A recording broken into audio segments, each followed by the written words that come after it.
Happy New Year, everyone. Happy 2026. And we have something very juicy to talk about to kick off the new year. So, as pretty much the entire country is aware of at this point, we know that the United States launched a very large military operation down in Venezuela and actually removed the president and his wife and extradited them back to the US to deal with criminal proceedings. But we're really not going to talk about that so much. We're going to talk more about the implications of what that means because Venezuela has a large, I guess, misnomer that they are a very large oil producing country.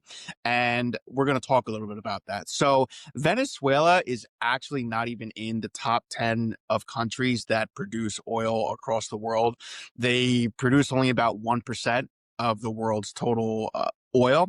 And the top three countries are actually the United States, Saudi Arabia, and Russia. And I'm going to put a chart up on the screen here so everyone can see the top 10 leading countries across the globe that produce oil.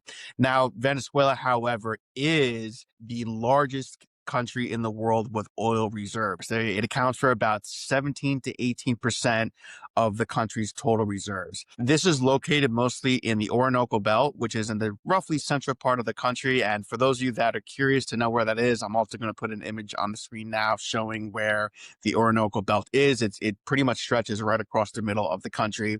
And there's about 303 million untapped barrels of heavy crude and extra heavy crude that is just sitting there. And part of the reason of why it's just sitting there is that Venezuela just has not made the investments into the infrastructure, technology, and there's been such political instability that all of these resources and oil have just gone untapped. So Venezuela, in theory, is a literal gold mine or oil mine in this case, but they just haven't tapped into that.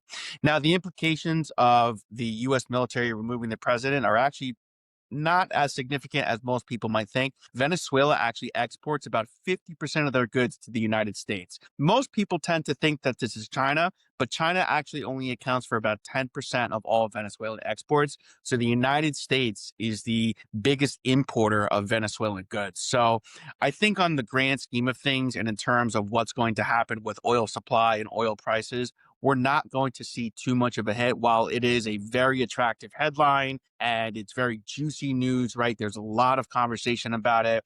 I was with my family over the holidays and even my family was discussing it. So everyone's pretty much aware of it. But in terms of markets and the economy, I don't think we should expect too much impact. So that's really good news. With that in mind, Happy New Year to everyone. Thanks so much for tuning in. And I look forward to having a great 2026 with everyone else.